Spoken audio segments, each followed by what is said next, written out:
Hey everyone, it's Hedrymas here, back with a new video. In this video I will be going over 10 tips that you may or may not know about in Fortnite Battle Royale. Some of them might be something that you already do, but some of them might be something new to you that can surprise you and can help you win more games. This video will be a bit different than my previous videos, so if you enjoy it and want to see more, please leave a like and subscribe since it means the world to me. And don't forget to tell me in the comments what unusual tips you have that help you win, to maybe help some other players. But that's enough talk, let's get into the video. The first tip I have for you guys is know your buildings. Now what do I mean with know your buildings?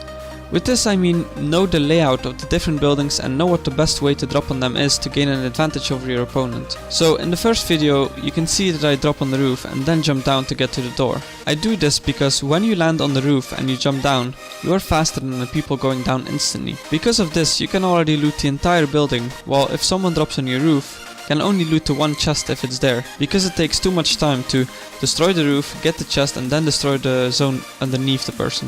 In the second video you see now, I found out that it's more efficient to drop on this part of the house and destroy the wall. You can loot the top floor faster than anyone else since the wall doesn't take long to break, and the people going down take a second longer to get there. So while he's still getting down there and looting the bottom floor, you already have 1 or 2 guns if you're not unlucky. And then you can decide to either flee if someone else is in your house, or you can take the high ground, or you can go down. There's a lot of opportunities here, but the main thing is you have an advantage over your opponent because you have the guns before he does.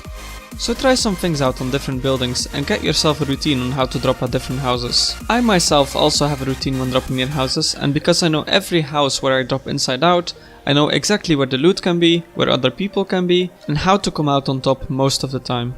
This will definitely give you an edge over other people, because you can get more loot faster than them, making you able to rush people or get out of there before they do. The second tip I have is to not destroy bigger objects completely. What I mean by this is when you're collecting resources from trees for example, do not get the last hit off that will make the object disappear. You might think you're getting more resources, but in reality you're just making yourself easier to spot. You can probably remember some games where you see a massive tree disappear in the distance. Because of this, you instantly know where people are, since they just gave away their position. This makes them more vulnerable, because now everyone who saw the tree disappear knows where they are. So whenever you are in between some big trees gathering wood, remember to not remove the tree completely.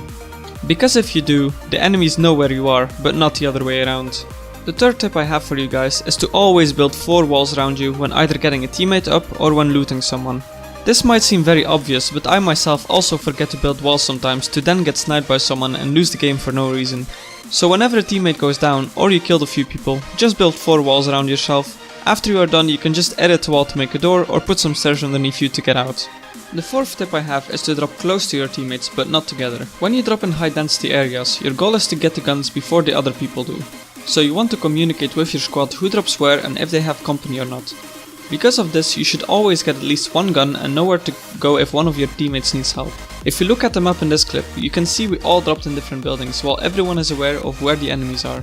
Since our goal is to kill everyone in the town, spreading out gives us the advantage of either flanking or knowledge of where people are. The fifth tip I have is to always look around you when dropping down.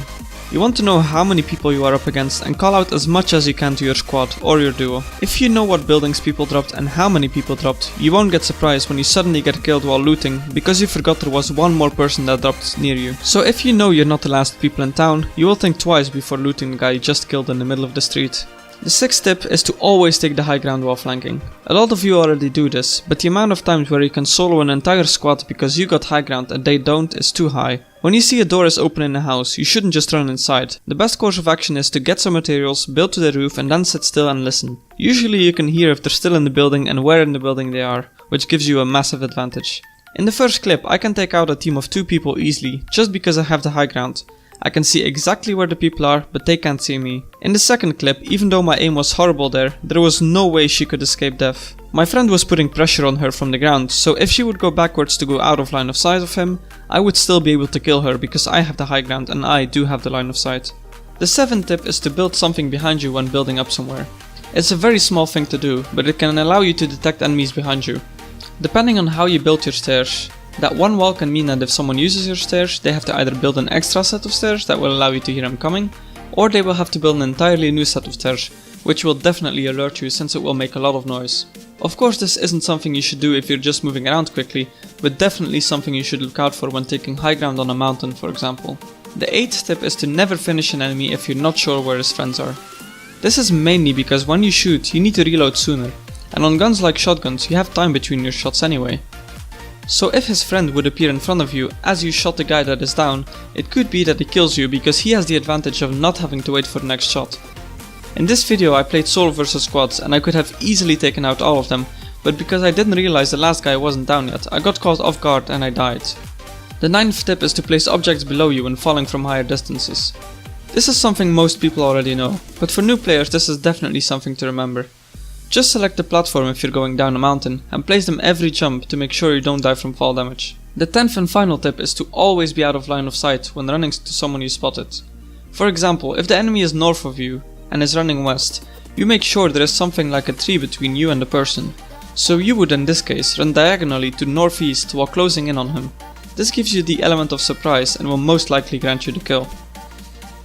Anyway, these were some more unusual tips that you can use to win more games. If you enjoyed the video, please drop a like and you can subscribe for more Fortnite videos. So what about you? Did you know all of these things? Or just maybe some of them? Let me know in the comments which of these tips you already use and which unusual tips you have for other plays. Thanks for watching and I'll catch you next time.